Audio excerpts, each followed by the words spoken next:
ನುಲಿಸಿರಿ ಪಂಡಿತ ಅಂಬಯ್ಯನೋಲಿ ಸಂಗೀತ ಸಾಂಸ್ಕೃತಿಕ ಸಂಸ್ಥೆಯ 3ನೇ ವರ್ಷದ ಅಂಗವಾಗಿ ರಾಯಚೂರು ಸಂಗೀತ ಉತ್ಸವ ಹಾಗೂ ನುಲಿಸಿರಿ ಪ್ರಶಸ್ತಿ ಪ್ರದಾನ ಸಮಾರಂಭ. ರಾಯಚೂರಿನ ಜನರೇ ಗಮನಿಸಿ, ನಿಮ್ಮ ಪ್ರೀತಿಯ ಆದೋನಿಸ್ ಬ್ರಾಂಡ್ ಹ್ಯಾಪ್ ಈಗ ನಿಮ್ಮ ನಗರದಲ್ಲಿ. ಪುರುಷರ, ಮಹಿಳೆಯರ, ಮಕ್ಕಳ ಎಲ್ಲಾ ರೀತಿಯ ಫ್ಯಾಷನ್ ಬಟ್ಟೆಗಳು ಒಂದೇ ಕಡೆ. ನಮಸ್ಕಾರ, ನೀವು ನೋಡ್ತಾ ಇದ್ದೀರಾ ಮೆಗಾ ನ್ಯೂಸ್. ಮೊದಲಿಗೆ ಹೆಡ್ಲೈನ್ಸ್.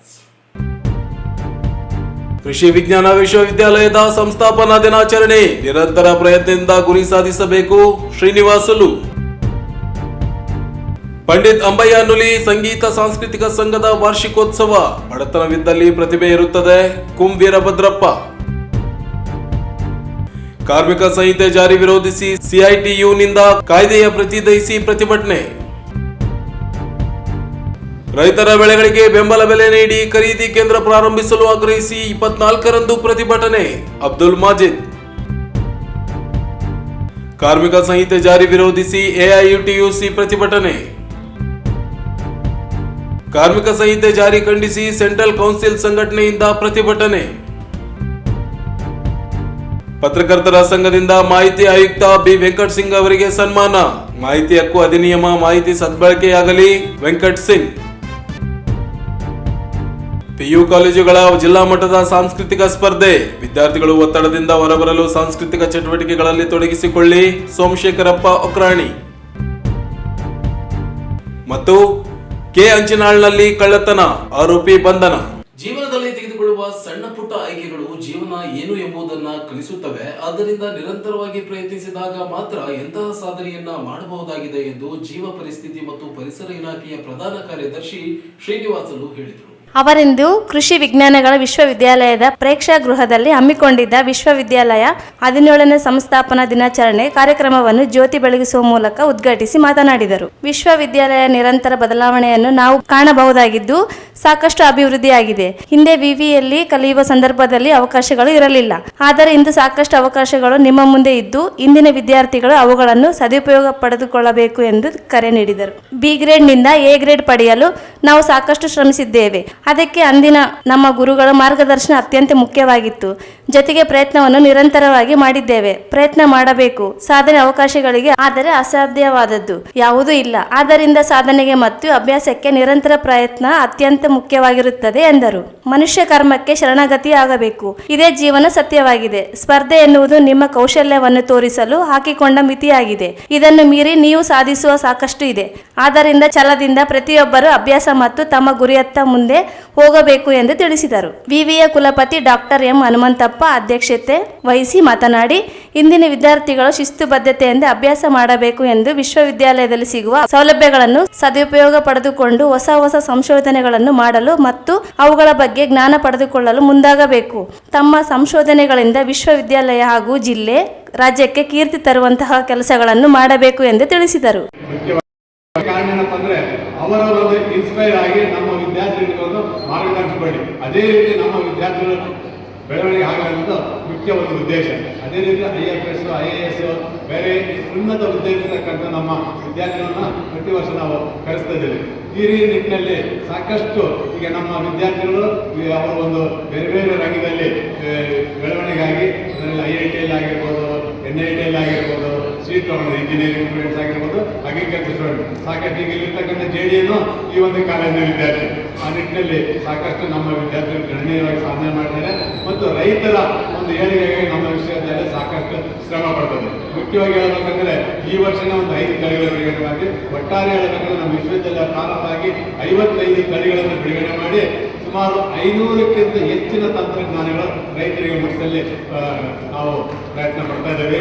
ಇಂಥ ಒಂದು ತಂತ್ರಜ್ಞಾನಗಳು ನಮ್ಮ ಕೃಷಿ ವಿಸ್ತರಣೆ ಮುಖಾಂತರ, ಅದು ಮುಖ್ಯವಾಗಿ ನಮ್ಮ KVK ಕೃಷಿ ವಿಜ್ಞಾನ ಕೇಂದ್ರಗಳು, ಎಲ್ಲ ಕೃಷಿ ವಿಜ್ಞಾನ ಕೇಂದ್ರ 7 ಕೃಷಿ ವಿಜ್ಞಾನ ಕೇಂದ್ರಗಳಲ್ಲಿ ಅದರಲ್ಲಿ 3 ಕೃಷಿ ವಿಜ್ಞಾನ ಕೇಂದ್ರಗಳು ರಾಜ್ಯ ಮತ್ತು ರಾಷ್ಟ್ರ ಮಟ್ಟದ ಪ್ರಶಸ್ತಿಯನ್ನು ಪಡೆದಿರ್ತಕ್ಕಂಥ ಕೃಷಿ ವಿಜ್ಞಾನ ಕೇಂದ್ರಗಳು.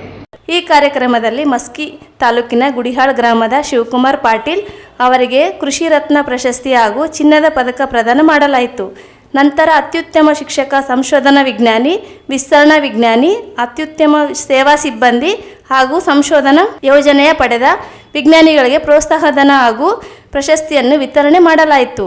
ಈ ಸಂದರ್ಭದಲ್ಲಿ ವ್ಯವಸ್ಥಾಪಕ ಮಂಡಳಿ ಸದಸ್ಯರಾದ ಮಲ್ಲೇಶ್ ಕೊಲಿಮಿ, ಡಾಕ್ಟರ್ ಮಲ್ಲಿಕಾರ್ಜುನ, ಪ್ರಮುಖರಾದ BV Patil, CV Patil, doctor Amaresh Gowda, doctor Gururaj Sukanda, doctor U Satish Kumar, doctor SB Gowdappa, doctor ST MG Rappa, doctor B Ravishankar, doctor Machendranath, AG Srinivas, IN Gowda, Shamrao Jagirdar, doctor Jagruti Deshmane, Ravi ಮೋಸ್ತಾ, Hanumesh Nayak ಸೇರಿದಂತೆ ಅನೇಕರಿದ್ದರು. ರಾಯಚೂರು ಜಿಲ್ಲೆ 500 ವರ್ಷಗಳ ಹಿಂದೆ ಆಕ್ರಮಣಕ್ಕೊಳಗಾದ ಪ್ರದೇಶವಾಗಿದ್ದು ಜಿಲ್ಲೆಯಲ್ಲಿ ಸಾಕಷ್ಟು ಐತಿಹಾಸಿಕತೆ ಇದೆ. ಇಂತಹ ಜಿಲ್ಲೆಯ ಇತಿಹಾಸದ ಕುರಿತು ವಿಚಾರ ಸಂಕಿರಣವನ್ನು ಹಮ್ಮಿಕೊಳ್ಳುವುದು ಅಗತ್ಯವಾಗಿದೆ ಎಂದು ಹಿರಿಯ ಸಾಹಿತಿ ವೀರಭದ್ರಪ್ಪ ಹೇಳಿದರು. ಅವರಿಂದು ನಗರದ ಪಂಡಿತ್ ಸಿದ್ದರಾಮ ಜಂಬಲ್ದಿನ್ನಿ ರಂಗಮಂದಿರದಲ್ಲಿ ವಚನಸಿರಿ ಪಂಡಿತ ಅಂಬಯ್ಯ ನುಲಿ ಸಂಗೀತ ಸಾಂಸ್ಕೃತಿಕ ಸಂಸ್ಥೆಯಿಂದ ಹಮ್ಮಿಕೊಂಡಿದ್ದ 3ನೇ ವಾರ್ಷಿಕೋತ್ಸವದ ಅಂಗವಾಗಿ ರಾಯಚೂರು ಸಂಗೀತ ಉತ್ಸವ ಕಾರ್ಯಕ್ರಮವನ್ನುದ್ದೇಶಿಸಿ ಮಾತನಾಡಿದರು. 1521ರಲ್ಲಿ ರಾಯಚೂರು ಜಿಲ್ಲೆಯಲ್ಲಿ ವಿಜಯನಗರ ಸಾಮ್ರಾಜ್ಯದ ಅರಸ ಶ್ರೀಕೃಷ್ಣದೇವರಾಯ ವಶಪಡಿಸಿಕೊಳ್ಳುವ ಮೊದಲು ಸಾಕಷ್ಟು ಪರಕೀಯರು ಈ ಪ್ರದೇಶವನ್ನು ಆಕ್ರಮಿಸಿಕೊಂಡಿದ್ದರು. ಎಲ್ಲಿ ಆಕ್ರಮಣವಿರುತ್ತದೆಯೋ, ಎಲ್ಲಿ ಬಡತನವಿರುತ್ತದೆಯೋ ಅಲ್ಲಿ ಪ್ರತಿಭೆಗಳು ಹುಟ್ಟಿಕೊಳ್ಳುತ್ತವೆ. ಅಂತಹ ಪ್ರತಿಭೆಗಳಲ್ಲಿ ಚಿದಾನಂದ ನುಲಿ ಅವರು ಕೂಡ ಒಬ್ಬರಾಗಿದ್ದಾರೆ ಎಂದರು. ಸಂಗೀತದ ಮೂಲಕ ಸಾಕಷ್ಟು ಕೀರ್ತನೆಗಳನ್ನು ರಚಿಸಿದ ದಾರ್ಶನಿಕರನ್ನು ನಾವು ದಾಸರು ಎಂದು ಕರೆಯುತ್ತೇವೆ. ಅವರ ಕೀರ್ತನೆಗಳ ಮೂಲಕ ಸಮಾಜಕ್ಕೆ ಉತ್ತಮ ಸಂದೇಶ ಮತ್ತು ಕಾಯಕದ ಬಗ್ಗೆ ಜಾಗೃತಿ ಮೂಡಿಸಿದ್ದಾರೆ. ಸಂಗೀತದಿಂದ ಜೀವನದ ಪಾಠಗಳನ್ನು ಕಲಿಯಬಹುದಾಗಿದೆ ಎಂದು ತಿಳಿಸಿದರು.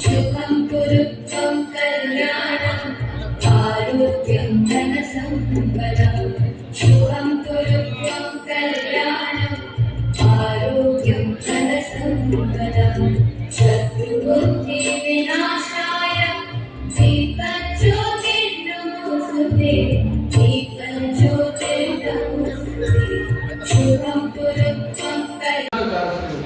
ಇಂಥ ಅನೇಕ ದಾಸರಂದ್ರೆ ಕೇವಲ ದಾಸರಲ್ಲ, ಸಂಗೀತದ ಅಭಂಗಗಳನ್ನು ಕೀರ್ತನೆಗಳನ್ನು ರಚಿಸಿದಂಥ ಮಹಾನ್ ದಾರ್ಶನಿಕರನ್ನ ನಾವು ದಾಸರು ಅಂತ ಕರಿತೀವಿ.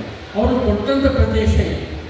ಆಮೇಲೆ ಸತತ ಹಲ್ಲೆಗೊಳಗಾದಂಥ, ಆಕ್ರಮಣಕ್ಕೊಳಗಾದಂಥ 1520ರಲ್ಲಿ ಕೃಷ್ಣದೇವರಾಯ ರಾಯಚೂರು ನಗರವನ್ನು ವಶಪಡಿಸಿಕೊಂಡರು ಮುಸ್ಲಿಮ್ಸ್ರಿಂದ. 1520ರಲ್ಲಿ ನಾನು ಇಲ್ಲಿ ಅನೇಕ ಜನ ಕೇಳಿದೆ. 2020ರಲ್ಲಿ ಈ ಥರ ಒಂದು ವಿಚಾರ ಸಂಕಿರಣ ರಾಯಚೂರು ಬಗ್ಗೆ, ರಾಯಚೂರಿನಲ್ಲಿರ್ತಕ್ಕ ಐತಿಹಾಸಿಕ ಸ್ಥಳಗಳು ಏನಿದೆ ಇದ್ರ ಬಗ್ಗೆ ಒಂದು ವಿಚಾರ ಸಂಕಿರಣ ಮಾಡಿ ಅಂತಂದರೆ 500 ವರ್ಷ ತೊಡಗಿತು. ಅಂಥ ಒಂದು ಸತತ ಆಕ್ರಮಣಕ್ಕೊಳಗಾಗಿರ್ತಕ್ಕಂಥ ಪ್ರದೇಶ. ಈ ಪ್ರದೇಶದಲ್ಲಿರ್ತಕ್ಕಂಥ ಪ್ರತಿಭೆ ಏನಿದೆ, ಯಾಕೆ ಉತ್ತರ ಕರ್ನಾಟಕದಲ್ಲಿ ಹೆಚ್ಚು ಪ್ರತಿಭೆಗಳಿವೆ, ಸಂಗೀತ ಪ್ರತಿಭೆಗಳಿವೆ ಅಂತ ಹೇಳಿದರೆ ಅಲ್ಲಿ ಹೆಚ್ಚು ಆಕ್ರಮಣಕ್ಕೊಳಗಾದಂಥ ಪ್ರದೇಶಗಳವೆಲ್ಲ. ಅನೇಕ ಜನ ಈ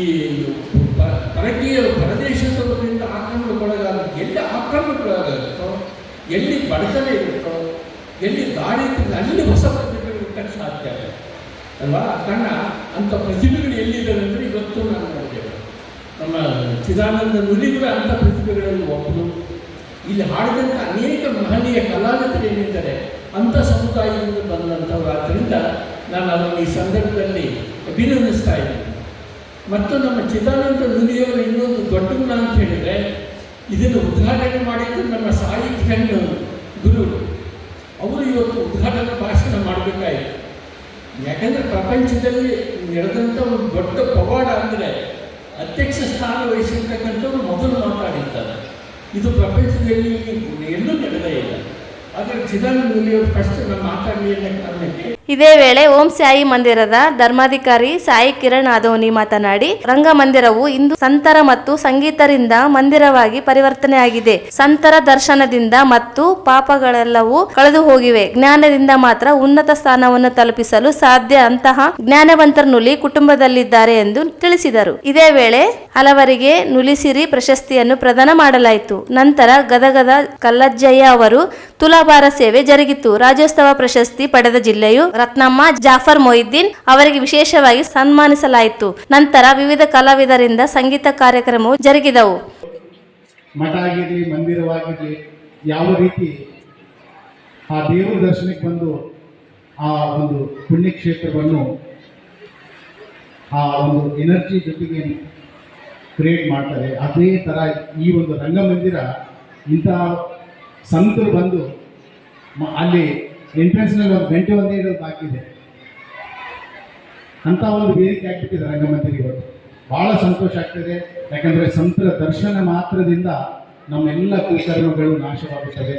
ಇವತ್ತು ನನ್ನ ಯಾವ ಜನ್ಮದ ಪುಣ್ಯಾಶ್ರಮದ ಶ್ರೀ ತಾತ್ನವರ ಪಕ್ಕದಲ್ಲಿ ಕಲಜಿಯವರ ಪಕ್ಕದಲ್ಲಿ ಉಳ್ಕೊಳ್ಳುವಂಥ ಒಂದು ಅವಕಾಶ ಸಿಕ್ಕಿದೆ. ನಮ್ಮ ಚಿದಾನಂದ ನೂಲಿ ಹಾಗೂ ನೂಲಿ ಕುಟುಂಬದವರಿಗೆ ನನ್ನ ತುಂಬ ಹೃದಯದ ಧನ್ಯವಾದಗಳು. ಈ ಒಂದು ಕಾರ್ಯಕ್ರಮಕ್ಕೆ ನನ್ನನ್ನು ಆಹ್ವಾನಿಸಿ ಉದ್ಘಾಟಕರಾಗಿ ಒಂದು ವೇದಿಕೆ ಕೊಟ್ಟಿರೋದಕ್ಕೆ, ಅದರ ಜೊತೆಗೆ ಈ ಕಾರ್ಯಕ್ರಮ ನನಗೆ ಚಿದಾನಂದ ನೂಲಿ ಯಾರಂತ ಗೊತ್ತೇ ಇರಲಿಲ್ಲ. ಅವರ ಚಿಕ್ಕಪ್ಪನವರು ಒಂದು ತಿಂಗಳ ಮುಂಚೆ ನಮ್ಮ ಮಂದಿರಕ್ಕೆ ಬಂದಿದ್ದರು. ಗುರುಗಳೇ ಒಂದು ಕಾರ್ಯಕ್ರಮ ಮಾಡ್ತಾ ಇದ್ದೀವಿ, ತಮ್ಮ ಸಹಕಾರ ಬೇಕು ಅಂತ ಹೇಳಿಕೊಳ್ಳೆ ನಾನು ಯಾರಪ್ಪ ನೀವು ಅಂತ ಕೇಳಿದೆ. ಈಗ ನಾವು ಕಲಾವಿದ ನನಗೆ ಅಂಬಯ್ಯನೂಲಿಯವ್ರ ಹೆಸರೆಲ್ಲ ಕೇಳಿದ್ದೆ ನಾನು.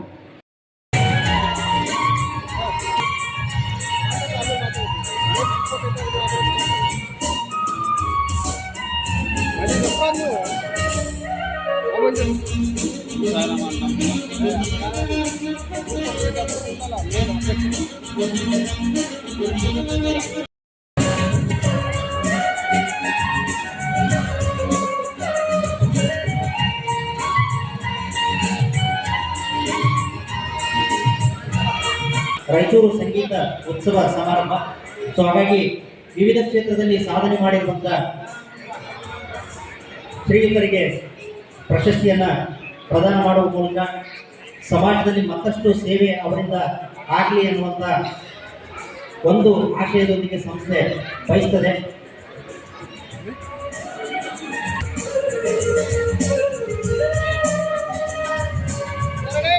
ವಿವಿಧ ಕ್ಷೇತ್ರದಲ್ಲಿ ತಮ್ಮದೇ ಆದಂತಹ ಸೇವೆಯನ್ನ ಮಾಡುತ್ತಿರುವವರನ್ನ ಸಂಸ್ಥೆ ಗುರುತಿಸುವ ಮೂಲಕ ಅವರ ಕ್ಷೇತ್ರದಲ್ಲಿ ಮತ್ತಷ್ಟು ಸಾಧನೆಯನ್ನ ಮಾಡಲಿ ಎಂಬ ಆಶಯದೊಂದಿಗೆ ಈ ಸಂದರ್ಭದಲ್ಲಿ ಗದಗ ವೀರಾಶ್ರಮದ ಶ್ರೀ ಕಲ್ಲಯ್ಯಜ್ಜ, ಸೋಮರಪೇಟೆ ಹಿರೇಮಠದ ಅಭಿನವ ರಾಚೋಟಿ, ವೀರ ಶಿವಾಚಾರ್ಯ ಸ್ವಾಮೀಜಿ ಸಾನ್ನಿಧ್ಯ ವಹಿಸಿದರು. ರೇಸ್ ಕಾನ್ಸೆಪ್ಟ್ ಶಾಲೆ ಅಧ್ಯಕ್ಷ ವೆಂಕಟೇಶ್ ಕೃಷ್ಣನ್, ಚಿನ್ನದ ವ್ಯಾಪಾರ ವೆಂಕಟೇಶ್ ವೆಂಕಟಾಪುರ್, ಕಮಲುದ್ದೀನ್, ರವೀಂದ್ರ ಜಲ್ದರ್, ಎಂಎಂ ಅಕ್ಬರ್, ಮೊಹಮ್ಮದ್ ಮೊಹಿದ್ದೀನ್, ಪಂಡಿತ್ ನರಸಿಂಹಲು ವಡವಾಟಿ, ಮಾಹಿತಿ ಹಕ್ಕು ಆಯೋಗದ ಆಯುಕ್ತ ಬಿ ವೆಂಕಟೇಶ್ ಸಿಂಗ್, ಚನ್ನಪ್ಪ ಪಾಟೀಲ್, ಸಂಘದ ಅಧ್ಯಕ್ಷ ಚಿದಾನಂದ ನುಲಿ ಸೇರಿದಂತೆ ಅನೇಕರಿದ್ದರು. ಕೇಂದ್ರ ಸರ್ಕಾರ ಜಾರಿಗೊಳಿಸಿದ ಕಾರ್ಮಿಕ ಸಂಹಿತೆಗಳನ್ನು ವಿರೋಧಿಸಿ ರಾಜ್ಯ ಸರ್ಕಾರ ಸಂಹಿತೆಗಳಿಗೆ ನಿಯಮಗಳನ್ನು ರೂಪಿಸಬಾರದು ಎಂದು ಒತ್ತಾಯಿಸಿ ಸಿಐಟಿಯು ಜಿಲ್ಲಾ ಸಮಿತಿ ವತಿಯಿಂದ ನಗರದ ಮಹಾನಗರ ಪಾಲಿಕೆ ಎದುರು ಪ್ರತಿಭಟನೆ ನಡೆಸಿದೆ. ಕೇಂದ್ರ ಸರ್ಕಾರವು ಕಾರ್ಮಿಕ ಸಂಹಿತೆಗಳನ್ನು ಏಕಪಕ್ಷೀಯವಾಗಿ ಜಾರಿ ಮಾಡಿರುವ ಕಾರ್ಮಿಕ ವಿರೋಧಿ ನೀತಿಯನ್ನು ಖಂಡಿಸಿದರು. 4 ಕಾರ್ಮಿಕ ಸಂಹಿತೆಗಳು ನಿರಂಕುಶ ಮತ್ತು ಆದಿಸೂಚನೆಯು ಎಲ್ಲ ಪ್ರಜಾಸತ್ತಾತ್ಮಕ ಮೌಲ್ಯಗಳನ್ನು ಧಿಕ್ಕರಿಸುತ್ತದೆ ಎಂದು ಭಾರತದ ಕಲ್ಯಾಣ ರಾಜ್ಯದ ಸ್ವರೂಪವನ್ನು ಧ್ವಂಸಗೊಳಿಸಿದೆ. ಅಸ್ತಿತ್ವದಲ್ಲಿದ್ದ 29 ಕೇಂದ್ರ ಕಾರ್ಮಿಕ ಕಾನೂನುಗಳನ್ನು ರದ್ದುಗೊಳಿಸಿ ಜಾರಿಗೆ ತಂದ 4 ಕಾಯ್ದೆಗಳನ್ನು ಜಾರಿ ಮಾಡಿದ್ದು, ಕಾಯ್ದೆಗಳ ಪ್ರತಿಯೊಂದು ದಹಿಸಿ ಆಕ್ರೋಶ ವ್ಯಕ್ತಪಡಿಸಿದರು. ಕೈಗಾರಿಕಾ ಸಂಬಂಧಗಳ ಸಂಹಿತೆ, ಸಾಮಾಜಿಕ ಭದ್ರತಾ ಸಂಹಿತೆ, ಔದ್ಯೋಗಿಕ ಸುರಕ್ಷತೆ, ಆರೋಗ್ಯ ಮತ್ತು ಕೆಲಸದ ಪರಿಸ್ಥಿತಿಗಳ ಸಂಹಿತೆಯು ಜಾರಿಗೆ ಬಂದ ನಂತರ ದೇಶಾದ್ಯಂತ ಪ್ರತಿಭಟನೆಗಳನ್ನು ನಡೆಸಲಾಯಿತು. ಕೇಂದ್ರ ಕಾರ್ಮಿಕ ಸಂಘಗಳ ಯಾವುದೇ ಮನವಿಗಳು, ಪ್ರತಿಭಟನೆಗಳು ಮತ್ತು ಮುಷ್ಕರಗಳನ್ನು ಗಣನೆಗೆ ತೆಗೆದುಕೊಳ್ಳಲಾಗಿದೆ. ಉದ್ಯೋಗಾಂತರ ಪ್ರತಿನಿಧಿಗಳು ಮತ್ತು ಬಿಎಂಎಸ್ ಹಾಗೂ ಇತರ ಬೆಂಬಲಿಗರು ಬಜೆಟ್ ಪೂರ್ವ ಸಮಾಲೋಚನಾ ಸಭೆಯಲ್ಲಿ ಇಟ್ಟ ಬೇಡಿಕೆಗಳನ್ನು ಈಡೇರಿಸಲು ಈ ಕೇಂದ್ರ ಸರ್ಕಾರವು ಕಾರ್ಮಿಕ ಸಂಹಿತೆಗಳನ್ನು ಜಾರಿಗೊಳಿಸಿದೆ ಎಂದು ದೂರಿದರು. ಸರ್ಕಾರ ನಡೆ ಅತ್ಯಂತ ಅಪ್ರಜಾಸತ್ತಾತ್ಮಕ, ಅತ್ಯಂತ ಪ್ರಗತಿಗಾಮಿ, ಕಾರ್ಮಿಕ ವಿರೋಧಿ ಮತ್ತು ಮಾಲೀಕ ಪರವಾಗಿದೆ. ದುಡಿಯುವ ಜನರು ಮೇಲಿನ ಮಾರಣಾಂತಿಕ ದಾಳಿಯನ್ನು ನಡೆಸಿದೆ ಎಂದು ಕಿಡಿಗಾಡಿದರು. ಈ ರಾಜ್ಯದಲ್ಲಿ ಈ ಸಂಹಿತೆಗಳನ್ನು ಜಾರಿ ಮುಂದಾಗಬಾರದೆಂದು ಒತ್ತಾಯಿಸಿದರು.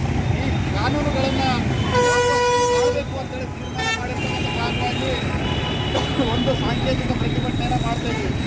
ಮತ್ತು ಇದೇ ವಿಷಯಕ್ಕೆ ಸಂಬಂಧಪಟ್ಟಂಗೆ 26ನೇ ತಾರೀಕಿಗೆ ಕೂಡ ನಾವು ಇದೇ ಟಿಪ್ಪು ಸುಲ್ತಾನ್ ಗಾರ್ಡನ್ ದೊಡ್ಡ ರೀತಿಯ ಬೃಹತ್ ಪ್ರತಿಭಟನೆಯನ್ನು ಕೂಡ ಮಾಡೋರಿದ್ದೀವಿ. ಅವತ್ತು ಕಾರ್ಮಿಕ ಕಾನೂನುಗಳನ್ನು ಸುಡೋ ಮುಖಾಂತರ, ಶ್ರಮಶಕ್ತಿ ಯೋಜನೆಯನ್ನು ಸುಡೋ ಮುಖಾಂತರ ದೊಡ್ಡ ರೀತಿಯ ಪ್ರತಿಭಟನೆಗೆ ನಾವೆಲ್ಲ ಮುಂದಾಗಿದ್ದೀವಿ. ಇವತ್ತು CIT ನಾವು ಒಂದು 10-15 ಜನ ಸೇರಿ ಇವತ್ತು ಪ್ರತಿಭಟನೆ ಮಾಡೋದು ಕೂಡ ಭಾಳ ಇಂಪಾರ್ಟೆಂಟ್ ಆದಂಥ ಒಂದು ವಿಚಾರ. ನಮ್ಮ ಕರ್ನಾಟಕ ರಾಜ್ಯ ಸಮಿತಿ ಹೇಳಿದ್ದು ಕೂಡ ನಾವು ಒಮ್ಮೆಲೆಗೆ ಇದು ಮಾಡಬೇಕಂತ ಪ್ರಶ್ನೆಗಳು ಒಬ್ಬರಾದರೂ ಕೂಡ ಘೋಷಣೆಯನ್ನು ಕೂಗಿ ಈ ನೀತಿಯನ್ನು ವಿರೋಧಿಸಬೇಕು ಅಂತಕ್ಕಂಥ ಹಿನ್ನೆಲೆಯಲ್ಲಿ ನಾವು ಇದನ್ನು ಮಾಡಿದ್ವಿ. ಇವತ್ತು ಹಲವಾರು ಕಾರ್ಮಿಕ ನಾಯಕರು ಬರಬೇಕಾಗಿತ್ತು, ಕೆಲವರಿಗೆಲ್ಲ ಬೇಕಾಗಿ ಮೆಸೇಜ್ ಆಗಿರ್ತಕ್ಕಂಥ ಹಿನ್ನೆಲೆಯಲ್ಲಿ ಇದಾಗಿದೆ. ಅದಕ್ಕೆ ನಾವು 26ಕ್ಕೆ ಮತ್ತೆ ಬೆಳಗ್ಗೆ 11 ಗಂಟೆಗೆ ದೊಡ್ಡ ರೀತಿಯಲ್ಲಿ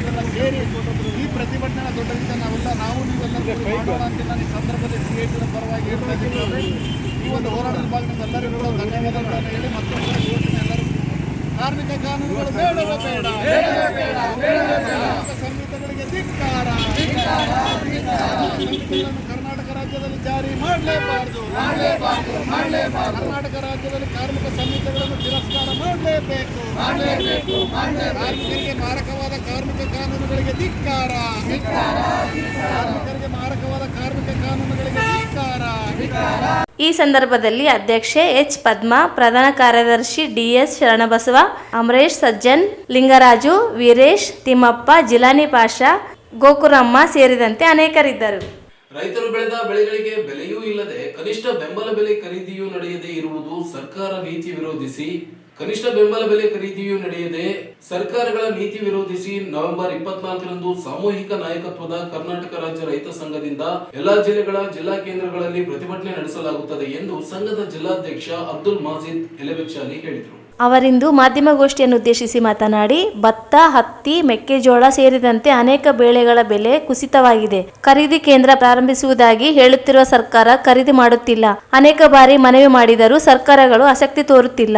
ಖರೀದಿ ಕೇಂದ್ರ ಪ್ರಾರಂಭಿಸಿದರೂ 16 ಷರತ್ತುಗಳನ್ನು ಹಾಕಿ ಖರೀದಿ ನಿರಾಕರಿಸಲಾಗುತ್ತಿದೆ. ವರ್ತಕರು ಗೋಡನ್ಗಳಲ್ಲಿ ಸಂಗ್ರಹಿಸಿರುವ ಬೆಳೆಯನ್ನು ಖರೀದಿಸಲಾಗುತ್ತಿದೆ ಹೊರತು ರೈತರ ಬೆಳೆ ಖರೀದಿ ಮಾಡುತ್ತಿಲ್ಲ. ವರ್ಷ ಪೂರ್ತಿ ದುಡಿದರೂ ದುಡಿದ ಹಣ ಬರುತ್ತಿಲ್ಲ. ಆದರೆ ಚುನಾವಣೆಗಳಲ್ಲಿ 5 ವರ್ಷಕ್ಕೆ ಗೆಲ್ಲುವ ಪ್ರತಿನಿಧಿಗಳು ಕೋಟ್ಯಾಂತರ ಹಣ ಗಳಿಸುತ್ತಿದ್ದಾರೆ. ರೈತರಿಗೆ ಏಕೆ ಆಗುತ್ತಿಲ್ಲ ಎಂಬುದನ್ನು ಸರ್ಕಾರಗಳು ಹೇಳಬೇಕಿದೆ. ಸರ್ಕಾರಗಳು ರೈತರ ಬೆನ್ನೆಲುಬು ಎಂದು ಹೇಳುತ್ತಲೇ ಬೆನ್ನು ಮುರಿಯುವ ಕೆಲಸ ಮಾಡುತ್ತಿದೆ. ಕೇಂದ್ರ ಮತ್ತು ರಾಜ್ಯ ಸರ್ಕಾರಗಳ ರೈತ ವಿರೋಧಿ ನೀತಿ ಖಂಡಿಸಿ 24ರಂದು ಹಳೆ ಡಿಸಿ ಕಚೇರಿ ಬಳಿ ಪ್ರತಿಭಟನೆ ನಡೆಸಲಿದ್ದು ರೈತರು ಹೆಚ್ಚಿನ ಸಂಖ್ಯೆಯಲ್ಲಿ ಭಾಗವಹಿಸುವಂತೆ ಮನವಿ ಮಾಡಿದರು. ಅದೇ ರೀತಿ ನಮ್ಮ ಜಿಲ್ಲೆಯಲ್ಲಿ ಪ್ರಮುಖವಾದಂತಹ ಬೆಳೆಗಳು ಹತ್ತಿ ಆಗಲಿ, ಮತ್ತೆ ಜೋಳ, ತೊಗರಿ ಮತ್ತೆ ಇತ್ಯಾದಿ ಎಲ್ಲಾ ಬೆಳೆಗಳು ಇವತ್ತು ನೆಲ್ಲು ಕಟಾವಾಗ್ತಾ ಇದೆ. ಇವತ್ತು ನಮಗೆ ಖರೀದಿ ಕೇಂದ್ರಗಳಿಲ್ಲ. ಮತ್ತೆ ಸರ್ಕಾರಕ್ಕೆ ಎಷ್ಟೋ ಸಲ ನಾವು ಸರ್ಕಾರದ ಮುಂದೆ ಖರೀದಿ ಕೇಂದ್ರಗಳನ್ನು ಸ್ಥಾಪನೆ ಮಾಡಿ ಅಂತಂದಾಗ ಅವರು ಎಲ್ಲಾ ಬೆಳೆ ಮುಗಿದ ಮೇಲೆ, ನಮ್ಮಲ್ಲಿ ಬೆಳೆ ಬಿಡಿಸಿದಂತಹ ನಮ್ಮ ಧಾನ್ಯ ದೋಷಗಳನ್ನು ಮುಗಿದ ಮೇಲೆ ಅವರು ಖರೀದಿ ಕೇಂದ್ರಗಳನ್ನು ಸ್ಥಾಪನೆ ಮಾಡ್ತಾರೆ. ಅವಾಗ ಆ ರೈತರು ನಾವು ಮಾರಾಟ ಮಾಡುವಾಗ ಅಕ್ಕ ದರದಲ್ಲಿ ಖರೀದಿ ಮಾಡಿ ಆಮೇಲೆ ಗೋಳುಗಳು ತುರ್ಕಿದ ನಂತರ ವ್ಯಾಪಾರಸ್ಥರು ಮತ್ತೆ ಅದರಿಂದ ಖರೀದಿ ಕೇಂದ್ರಕ್ಕೆ ಮಾರಾಟ ಮಾಡ್ತಾರೆ. ಯಾಕಂದ್ರೆ ನಮ್ಮಲ್ಲಿ ಬೆಳೆ ಇರಂಗಿಲ್ಲ, ನಾವು ಇಟ್ಕೊಂಡ್ಲಿಕ್ಕೆ ನಮ್ಮ ಮನೆಯಿಂದ ಏನಿಲ್ಲ ಆ ಪರಿಸ್ಥಿತಿ ಇವತ್ತು ರೈತರದ್ದು ಬಂದಿದೆ. ಈಗ ಹಿಂದಿನ ಇವತ್ತು ಸ್ವಲ್ಪ ಉದಾಹರಣೆ ಹೇಳ್ತಾ ಇದ್ದೀನಿ. 2009ರಲ್ಲಿ ಹತ್ತಿ ಬೆಲೆ ಏನಿತ್ತು, ಕನಿಷ್ಠ 14,000, 12,000, 13,000, 14,000 ಬೆಲೆ ಇತ್ತು. ಇವತ್ತು ಸರ್ಕಾರ ಖರೀದಿ ಮಾಡ್ತಾ ಇದೆ, CCIನಿಂದ ಖರೀದಿ ಮಾಡ್ತಾ ಇದೆ ಅಂತಂದ್ರು 7,000 ಚೀಲದಿಂದ 2,000 ರೂಪಾಯಿ ಖರೀದಿ ಮಾಡ್ತಾ ಇದೆ. ಇವತ್ತು ಎಷ್ಟು ಅನ್ಯಾಯ ಆಗಿದೆ ನಮಗೆ. ಇದನ್ನ ಸರಿಪಡಿಸುವಂತದ್ದು ಸರ್ಕಾರ ಕೆಲಸ ಆಗಿತ್ತು. ಅದೇ ರಾಜಕಾರಣಿಗಳು ಎಲೆಕ್ಷನ್ ಬಂದಾಗ ರೈತರ ಹತ್ರ ಬಂದು ಹಳ್ಳಿಗಳಲ್ಲಿ ರೈತರೇ ನಮ್ಮ ದೇಶದ ಬೆನ್ನೆಲುಬು ಅಂತ ಹೇಳ್ತಾರೆ. ಆದ್ರೆ ಇವತ್ತು ದೇಶದ ರೈತರ ಬೆನ್ನೆಲುಬನ್ನೇ ಮುರಿದು ಬಿಟ್ಟರಲ್ಲ ಇವರು.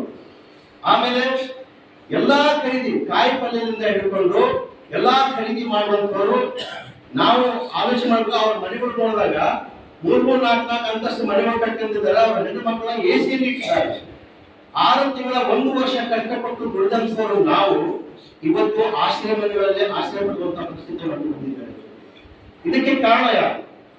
ಇದಕ್ಕೆ ಸರ್ಕಾರಗಳು, ಕೇಂದ್ರ ಸರ್ಕಾರ ಆಗಲಿ, ರಾಜ್ಯ ಸರ್ಕಾರ ಆಗಲಿ, ಇವರು ರೈತರಿಗೆ ಒಂದು ಬೆಂಬಲ ಬೆಲೆ ಕೊಡ್ತೀವಿ ಅಂತ ಹೇಳ್ತಾರೆ ಅಷ್ಟೇ. ಆದ್ರೆ ಬೆಂಬಲ ಬೆಲೆ ಕೊಡ್ತಾ ಇಲ್ಲ. ಖರೀದಿ ಕೇಂದ್ರಗಳನ್ನು ಸ್ಥಾಪನೆ ಮಾಡ್ತಾ ಇಲ್ಲ. ಆಮೇಲೆ ಇದು ನಮಗೆ ಖರೀದಿ ಮಾಡುವಂತಹ ಪ್ರತಿಯೊಂದು ಇವತ್ತು ಗೊಬ್ಬರದಿಂದ, ರಾಸಾಯನಿಕ ಗೊಬ್ಬರದಿಂದ ಹಿಡಿದು, ಔಷಧಿಯಿಂದ ಹಿಡಿದು, ಕೀಟನಾಶಕ ಎಲ್ಲಾ ದುಬಾರಿ ಬೆಲೆಗಳನ್ನ ಹಾಕಿದ್ರು. ಮತ್ತೆ ರೈತರು ಬೆಳೆಸುವಂತಹ ಮಾಲಿಗೆ ಯಾಕೆ ಬೆಲೆ ಕೊಡಬಾರ್ದು? ಇವತ್ತು ಉಳ್ಳಗಡ್ಡೆ ತಗೊಳ್ಳಿ, ಈರುಳ್ಳಿ ತಗೊಳ್ಳಿ, ಎಷ್ಟೋ ಜನ ರೋಡಿಗೆ ಹಾಕಿದ್ರು ಹೋರಾಟ ಮಾಡ್ತಾರೆ. ಕಾಯಿ ಪಲ್ಯ ತಗೊಂಡು ಹೋದ್ಮೇಲೆ ಕಾಯಿ ಪಲ್ಯ ತಗೊಂಡು 10 ರೂಪಾಯಿ 20 ರೂಪಾಯಿ ಕಾಯಿ ಪಲ್ಯ ಸಹಿತ ಒಂದೊಂದು ಸಲ ಕಾಯಿ ಪಲ್ಯ ಕೊಟ್ಟು ಬರ್ಬೇಕಾಗ್ತದೆ ಅವರಿಗೆ. ತಗೊಂಡೋಗಿದ್ರೆ ಸಾರಿಗೆ ರೊಕ್ಕನೂ, ಆಟೋ ರೊಕ್ಕನೂ ಬರಂಗಿಲ್ಲ. ಆ ಪರಿಸ್ಥಿತಿ ಇವತ್ತು ನಮ್ದಿದೆ. ಮಾರಾಟ ಮಾಡುವಾಗ ರೈತರನ್ನ ಕೊನೆ ಮಾಡ್ತಾ ಇದ್ದಾರೆ. ಆಮೇಲೆ ತಮ್ಮ ಗೋಡಂಗಳನ್ನು ತುಂಬಿಸ್ಕೊಂಡ ಮೇಲೆ ಅದಕ್ಕೊಂದು ಬೆಲೆ ಕಟ್ಟಿ ಎಲ್ಲಾ ಸಾಮಾನ್ಯ ಜನರಿಗೆ ಬೆಲೆ ಮಾಡ್ತಾರೆ. ಇದಕ್ಕ ಕಾರಣ ಯಾರು? ಇದಕ್ಕೆ ನಮ್ಮ ರಾಜ್ಯ ಸರ್ಕಾರ ಮತ್ತು ಕೇಂದ್ರ ಸರ್ಕಾರ ಇದನ್ನ ನಿಲ್ಬೇಕಂತ ಹೇಳಿ ನಾವು ನಾಳೆ 24ನೇ ತಾರೀಕಿಗೆ ಸೋಮವಾರ ಬೆಳಗ್ಗೆ 10 ಗಂಟೆಯಿಂದ ಜಿಲ್ಲಾ ಅಧಿಕಾರಿಗಳ ಕಚೇರಿ ಮುಂದೆ ಒಂದು ಹೋರಾಟವನ್ನು ಹಮ್ಮಿಕೊಳ್ಳಲಾಗಿದೆ. ಇಡೀ ರಾಜ್ಯದಲ್ಲಿ ಆಯಾ ಜಿಲ್ಲೆಯವರು ಮಾಡ್ತಾ ಇದ್ದಾರೆ. ಅದೇ ಪ್ರಕಾರ ನಾವು ಸಹ ಅವರ ಬೆಂಬಲಿಗಾಗಿ ನಾವು ಸಹಿತ ನಮ್ಮ ಜಿಲ್ಲೆಯಲ್ಲಿ ನಾಳೆ 24ನೇ ತಾರೀಕು ಸೋಮವಾರ ಬೆಳಗ್ಗೆ 10 ಗಂಟೆಯಿಂದ ನಾವು ಹೋರಾಟ ಪ್ರಾರಂಭ ಮಾಡ್ತೀವಿ. ಈ ಸಂದರ್ಭದಲ್ಲಿ ಘಟನೆ ಮುಖಂಡರುಗಳಾದ ನರಸಪ್ಪ ಹೊಕ್ರಾಣಿ, ಲಕ್ಷ್ಮಣ್ ಗೌಡ ಕಡದಂದೊಡ್ಡಿ, ರಮೇಶ್ ಗಣದಾಲ್, ಕೆ ವೀರೇಶ್ ಗೌಡ ಕಡಗಂದೊಡ್ಡಿ, ತಿಮ್ಮಪ್ಪ, ಚಂದಾಸಾಬ್ ಇದ್ದರು.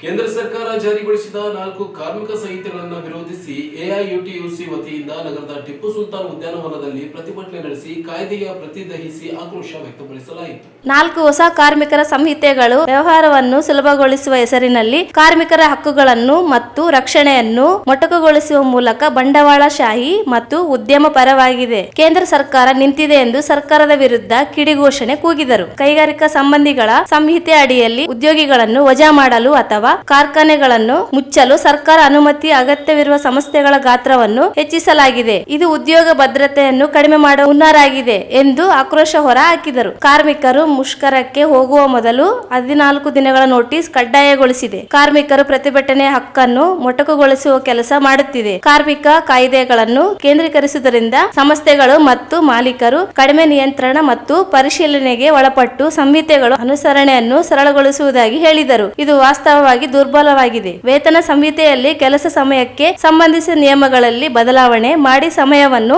8 ಗಂಟೆಗಳಿಂದ 12 ಗಂಟೆಯವರೆಗೆ ಹೆಚ್ಚಿಸಲು ಸಂಸ್ಥೆಗಳಿಗೆ ಅವಕಾಶ ನೀಡಬಹುದಾಗಿದೆ. ಕಾರ್ಮಿಕರ ಮೇಲೆ ಒತ್ತಡವನ್ನು ಹೆಚ್ಚಿಸುತ್ತದೆ. ಈ ಎಲ್ಲ ಕಾರ್ಮಿಕ ಕಾಯ್ದೆಗಳು ಕಾರ್ಮಿಕ ವಿರೋಧಿಯಾಗಿದೆ. ಕೂಡಲೇ ಹಿಂಪಡೆಯದಿದ್ದರೆ ದೇಶವ್ಯಾಪಿ ಮುಷ್ಕರ ನಡೆಸುವುದಾಗಿ ಎಚ್ಚರಿಕೆ ನೀಡಿದರು.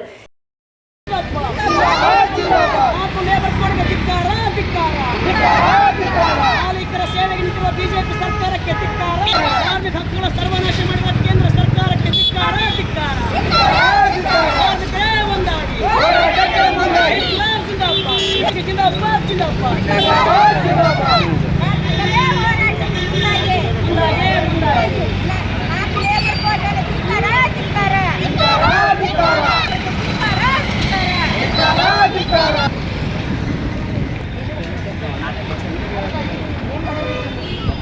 ಲೇಬರ್ ಕೋರ್ಟ್ಗಳು ತಂದಿರೋ ಸರ್ಕಾರಕ್ಕೆ ಧಿಕ್ಕಾರ ಧಿಕ್ಕಾರ. ಜಿಂದಾಬಾದ್ ಜಿಂದಾಬಾದ್ ಜಿಂದಾಬಾದ್ ಜಿಂದಾಬಾದ್ ಜಿಂದಾಬಾದ್.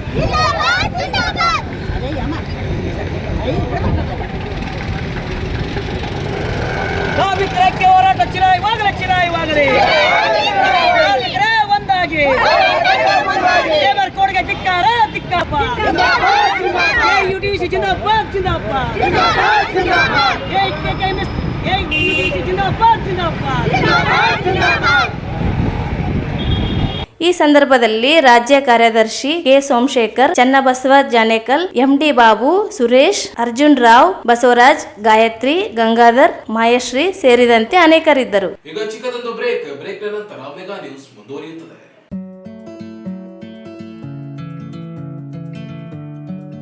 ವಚನಸಿರಿ ಪಂಡಿತ ಅಂಬಯ್ಯನೋಲಿ ಸಂಗೀತ ಸಾಂಸ್ಕೃತಿಕ ಸಂಸ್ಥೆಯ 3ನೇ ವರ್ಷದ ಅಂಗವಾಗಿ ರಾಯಚೂರು ಸಂಗೀತ ಉತ್ಸವ ಹಾಗೂ ನುಲಿಸಿರಿ ಪ್ರಶಸ್ತಿ ಪ್ರದಾನ ಸಮಾರಂಭ. ಸರ್ವರಿಗೂ ಆದರದ ಸ್ವಾಗತ. ದಿನಾಂಕ 22/11/2025 ಬೆಳಗ್ಗೆ 9 ರಿಂದ ರಾತ್ರಿ 9 ಗಂಟೆಯವರೆಗೆ. ಸ್ಥಳ ಪಂಡಿತ್ ಸಿದ್ದರಾಮ ಜಂಬಲ್ದಿನ್ನಿ ರಂಗಮಂದಿರ, ರಾಯಚೂರು.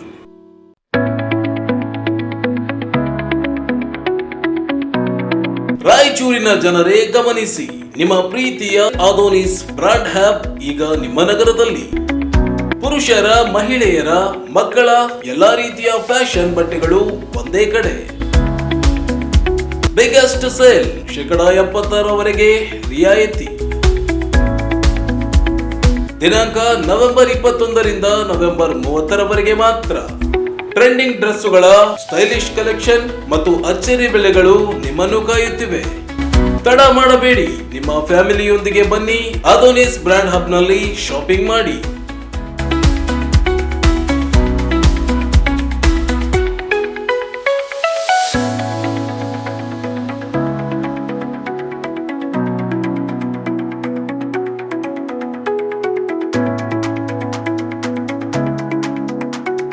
ಸ್ಥಳ ಶಮೀಂ ಫಂಕ್ಷನ್ ಪ್ಯಾಲೇಸ್, ಟಿಪ್ಪು ಸುಲ್ತಾನ್ ರಸ್ತೆ, ಮೋತಿ ಮಸ್ಜಿದ್ ಕಾಂಪ್ಲೆಕ್ಸ್ ಎದುರುಗಡೆ, ರಾಯಚೂರು. ಹೆಚ್ಚಿನ ಮಾಹಿತಿಗಾಗಿ 9160997383 ಸಂಖ್ಯೆಗೆ ಸಂಪರ್ಕಿಸಿ.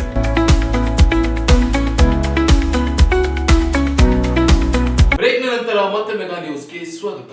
ಕಾರ್ಮಿಕ ವಿರೋಧಿ ಕೇಂದ್ರ ಸರ್ಕಾರದ 4 ಕಾರ್ಮಿಕ ಕೋಡ್ಗಳನ್ನು ವಿರೋಧಿಸಿ all India central council of trade unions ಜಿಲ್ಲಾ ಸಮಿತಿ ವತಿಯಿಂದ ಕಾಯ್ದೆಯ ಪ್ರತಿ ದಹಿಸಿ ನಗರದ ಮಹಾನಗರ ಪಾಲಿಕೆ ಕಚೇರಿ ಎದುರು ಪ್ರತಿಭಟನೆ ನಡೆಸಲಾಯಿತು. ಕಾರ್ಮಿಕರ ಹೋರಾಟದಿಂದ ಪಡೆದ ಅನೇಕ ಕಾರ್ಮಿಕರ ಕಾಯ್ದೆಗಳನ್ನು ಕೇಂದ್ರ ಸರ್ಕಾರವು ರದ್ದುಪಡಿಸಿ ಕೇವಲ 4 ಕೋಡ್ಗಳಲ್ಲಿ ಕಾರ್ಮಿಕ ವಿರೋಧಿ ಕಾರ್ಮಿಕರ ಮರಣ ಶಾಸನವಾಗಿರುವ ಕೇಂದ್ರ ಸರ್ಕಾರದ 4 ಕಾರ್ಮಿಕ ಕೋಡ್ಗಳನ್ನು ದಹಿಸಿ ಆಕ್ರೋಶ ವ್ಯಕ್ತಪಡಿಸಿದರು. ದೇಶಾದ್ಯಂತ ಕಾರ್ಮಿಕರು ಮತ್ತು ಕಾರ್ಮಿಕ ಪರ ಸಂಘಟನೆಗಳು, ಟ್ರೇಡ್ ಯೂನಿಯನ್ಗಳು ಈಗಾಗಲೇ ಭಾರಿ ಪ್ರತಿರೋಧ ಹೋರಾಟ ಮಾಡಿದಾಗಲೂ ಕಾರ್ಮಿಕ ಮನವಿ ಕಾರ್ಮಿಕರ ಹೋರಾಟವನ್ನು ಲೆಕ್ಕಿಸದೆ ಕೇಂದ್ರ ಸರ್ಕಾರ ಕಾರ್ಮಿಕ ವಿರೋಧಿ ಬಿಲ್ಲುಗಳನ್ನು ಜಾರಿಗೆ ತರುವುದರ ಮೂಲಕ ಕಾರ್ಮಿಕರಿಗೆ ಕಾರ್ಮಿಕ ಕಾಯ್ದೆಯಿಂದ ಸಿಗಬೇಕಾದ ಎಲ್ಲ ಹಕ್ಕುಗಳನ್ನು ಕಸಿದುಕೊಂಡಿದೆ ಎಂದು ಕಿಡಿಗಾಡಿದರು. ಜಾರಿಗೊಳಿಸಿದ ಕಾರ್ಮಿಕ ವಿರೋಧಿ 4 ಕೋಡ್ಗಳನ್ನು ತಕ್ಷಣ ಕೇಂದ್ರ ಸರ್ಕಾರ ಹಿಂಪಡೆಯದಿದ್ದಲ್ಲಿ ದೇಶಾದ್ಯಂತ ಕಾರ್ಮಿಕರು ಕಾರ್ಮಿಕ ಸಂಘಟನೆಗಳಿಂದ ಹೋರಾಟಕ್ಕೆ ಕರೆ ನೀಡಲಾಗುವುದು ಎಂದು ಎಚ್ಚರಿಕೆ ನೀಡಿದರು.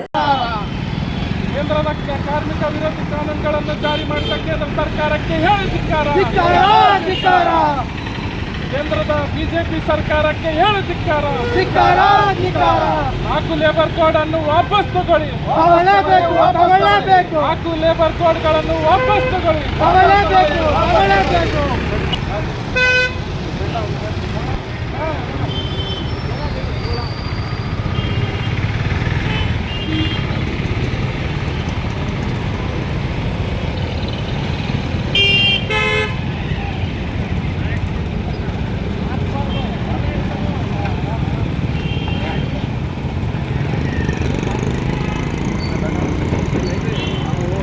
ವಿರೋಧಿ ಕೇಂದ್ರ ಸರ್ಕಾರಕ್ಕೆ ಹೇಳಿ ಧಿಕ್ಕಾರ. ಕೇಂದ್ರದ ಕಾರ್ಮಿಕ ವಿರೋಧಿ ಕಾನೂನುಗಳನ್ನು ತಂದಿರುವ ಕೇಂದ್ರದ ಬಿಜೆಪಿ ಸರ್ಕಾರಕ್ಕೆ ಹೇಳಿ ಧಿಕ್ಕಾರ. ಕೇಂದ್ರದ ಬಿಜೆಪಿ ಸರ್ಕಾರಕ್ಕೆ ಹೇಳಿ ಧಿಕ್ಕಾರ. ಕೇಂದ್ರದ ಬಿಜೆಪಿ ಸರ್ಕಾರಕ್ಕೆ ಹೇಳಿ ಧಿಕ್ಕಾರ. ವಾಪಸ್ ತಗೊಳ್ಳಿ. ಕಾರ್ಮಿಕ ಕಾಯ್ದೆಗಳನ್ನು ವಾಪಸ್ ತಗೊಳ್ಳಿ. AICCTU जिंदाबाद. AICCTU जिंदाबाद. AITC ಚಿರಾಯವಾಗಲಿ.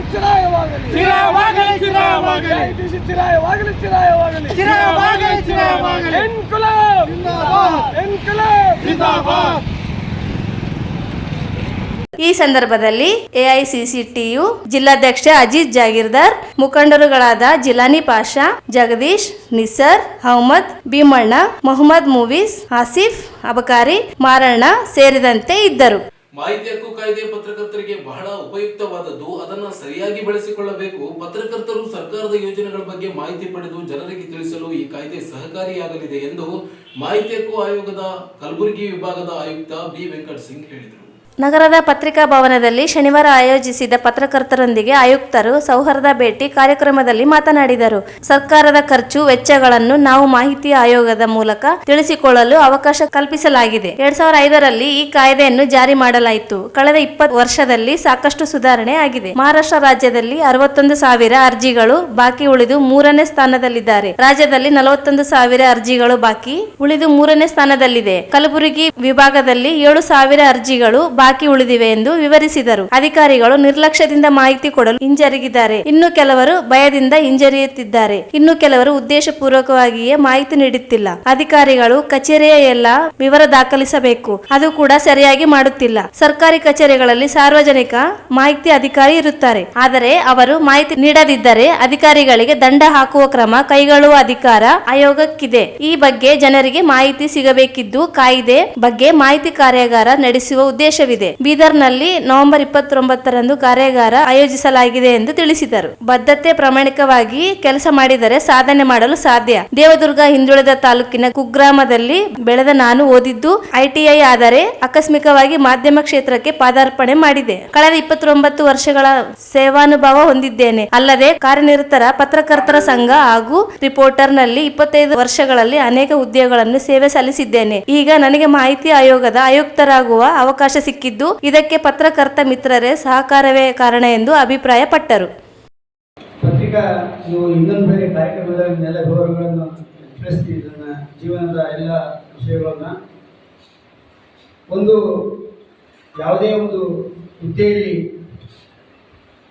ಅವನಿಗೆ ಸಿಗಬೇಕಾದ್ರೆ ಆತ ಯಾವ ಕ್ಷೇತ್ರದಲ್ಲಿ ಕೆಲಸ ಮಾಡ್ತಾನೋ ಅದನ್ನು ಪ್ರಾಮಾಣಿಕೆಯಿಂದ ಮತ್ತು ಪೂಜ್ಯ ಮನೋಭಾವದಿಂದ ಕೆಲಸ ಮಾಡಿದಾಗ, ಶ್ರದ್ಧೆಯಿಂದ ಮಾಡಿದಾಗ ಆತನಿಗೆ ಯಾವುದಾದ್ರೂ ಒಂದು ಪ್ರತಿಫಲ ಸಿಗ್ತದ ಎಂಬುದಕ್ಕೆ ಉದಾಹರಣೆ ನಾನೇ.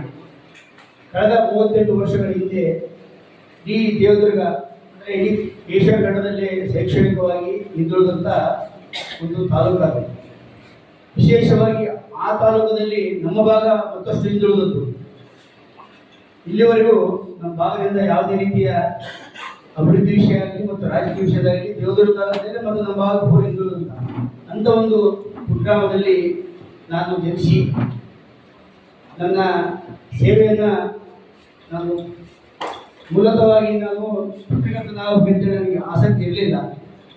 ಬಡತನ ಕುಟುಂಬ ಆಗಿದ್ದರಿಂದ ನಮ್ಮ ಮನೆಯಲ್ಲಿ ಏನಾದರೂ ಓದಿ ಬೇಗ ನೌಕರಿ ಸಿಗ್ತಕ್ಕಂಥದ್ದು ಯಾವುದಾದ್ರೂ ಉದ್ಯೋಗ ಅಂತೇಳಿ ನಮ್ಮ ಮನೆಯಲ್ಲಿ ಒಂದು ಅಪೇಕ್ಷೆ ಇತ್ತು.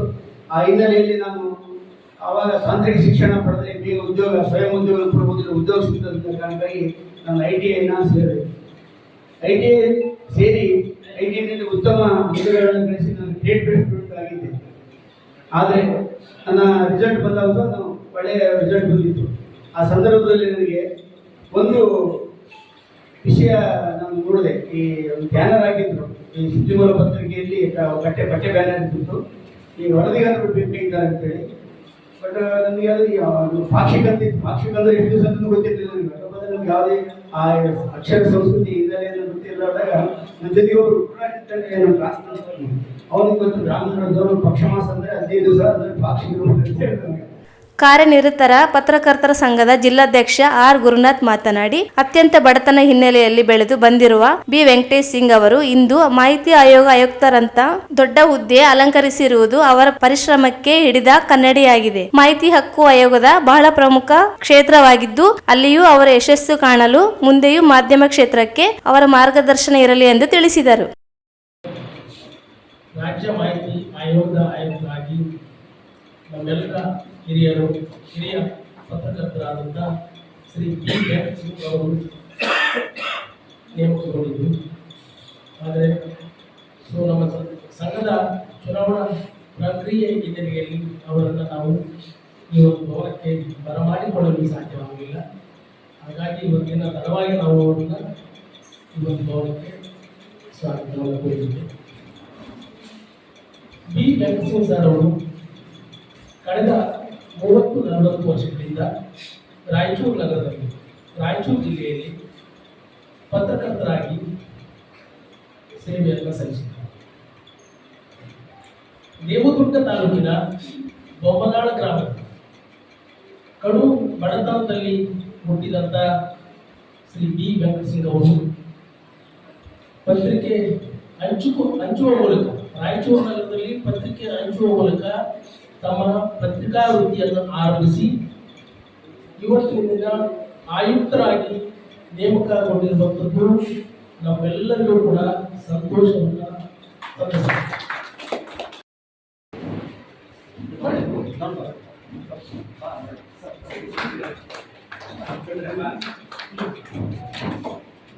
ಮೊಳೆ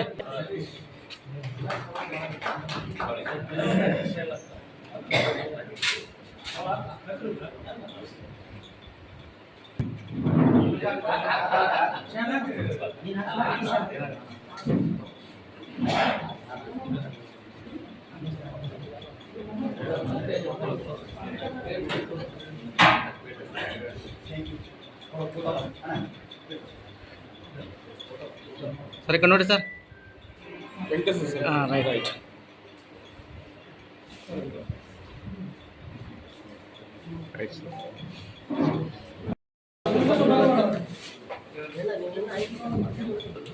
ಜಿಲ್ಲಾ ಮತ್ತು ಪ್ರಾದೇಶಿಕ ಪತ್ರಿಕೆಗಳ ಸಂಪಾದಕರ ಸಂಘದ ವತಿಯಿಂದ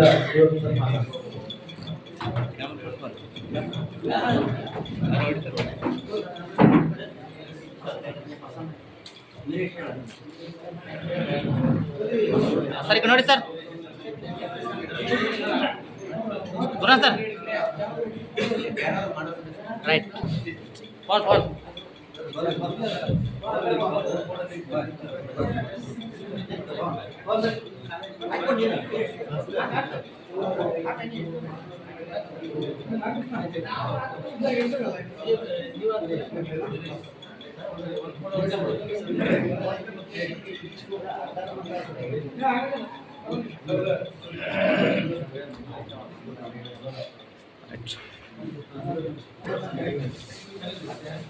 एक मिनट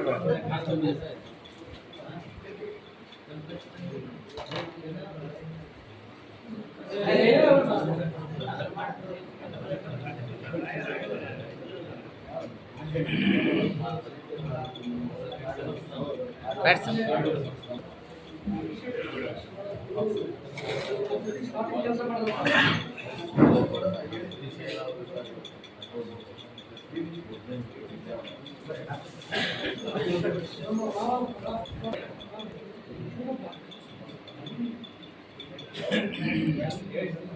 ರೈಟ್ ರಾಜ್ಯ ಸಮಿತಿ ಸದಸ್ಯ ಬಸವರಾಜ್ ನಾಗಡದಿನ್ನಿ, ರಿಪೋರ್ಟರ್ ಗಿಲ್ಡ್ ಅಧ್ಯಕ್ಷ ವಿಜಯಕುಮಾರ್ ಜಗಟಗಲ್ ಮಾತನಾಡಿದರು. ಸಂಘದ ಪ್ರಧಾನ ಕಾರ್ಯದರ್ಶಿ ಸಿದ್ದರಾಮಸ್ವಾಮಿ ಕುಕನೂರ್, ಗಿಲ್ಡ್ ಪ್ರಧಾನ ಕಾರ್ಯದರ್ಶಿ ವೆಂಕಟೇಶ್ ಹೂಗಾರ್ ಇದ್ದರು. ಮಕ್ಕಳಲ್ಲಿರುವ ಪ್ರತಿಭೆಗಳನ್ನು ಗುರುತಿಸುವ ಜೊತೆಗೆ ಒತ್ತಡದಿಂದ ಹೊರಬರಲು ಸಾಂಸ್ಕೃತಿಕ ಕಾರ್ಯಕ್ರಮಗಳು ಸಹಕಾರಿಯಾಗಲಿದ್ದು, ಇಲಾಖೆ ಕಡ್ಡಾಯವಾಗಿ ಕಾರ್ಯಕ್ರಮ ನಡೆಸಲು ಉದ್ದೇಶಿಸಿದೆ ಎಂದು ಪದವಿ ಪೂರ್ವ ಶಿಕ್ಷಣ ಇಲಾಖೆಯ ಉಪನಿರ್ದೇಶಕ ಸೋಮಶೇಖರಪ್ಪ ಹೊಕ್ರಾಣಿ ಹೇಳಿದರು. ಅವರಿಂದು ಪದವಿ ಪೂರ್ವ ಶಿಕ್ಷಣ ಇಲಾಖೆ ಮತ್ತು ಪೂರ್ಣಿಮಾ ಪದವಿ ಪೂರ್ವ ಕಾಲೇಜುಗಳ ಸಂಯೋಗದಲ್ಲಿ ಪದವಿ ಪೂರ್ವ ಕಾಲೇಜುಗಳ ಜಿಲ್ಲಾ ಮಟ್ಟದ ಸಾಂಸ್ಕೃತಿಕ ಸ್ಪರ್ಧೆಗಳನ್ನು ಉದ್ಘಾಟಿಸಿ ಮಾತನಾಡಿದರು. ಪ್ರತಿ ಮಗು ಯಾವುದೇ ಅವಕಾಶದಿಂದ ವಂಚಿತಗೊಳ್ಳದಂತೆ ಗಮನ ಹರಿಸಬೇಕಿದೆ. ಅಭ್ಯಾಸದೊಂದಿಗೆ ಪಾಠ್ಯಂತರ ಚಟುವಟಿಕೆಗಳಲ್ಲಿಯೂ ವಿದ್ಯಾರ್ಥಿಗಳು ತೊಡಗಿಸಬೇಕಿದ್ದರಿಂದ ತಾಲೂಕು, ಜಿಲ್ಲಾ ಮತ್ತು ರಾಜ್ಯದ ಮಟ್ಟದ ಸ್ಪರ್ಧೆಗಳನ್ನು ಆಯೋಜಿಸಲಾಗುತ್ತಿದೆ. ಪ್ರತಿಭೆಗಳಿಗೆ ವೇದಿಕೆ ದೊರಕಿದಾಗ ಹೊಸ ಪ್ರತಿಭೆಗಳು ಹೊರಹೊಮ್ಮಲು ಸಾಧ್ಯವಿದೆ ಎಂದರು.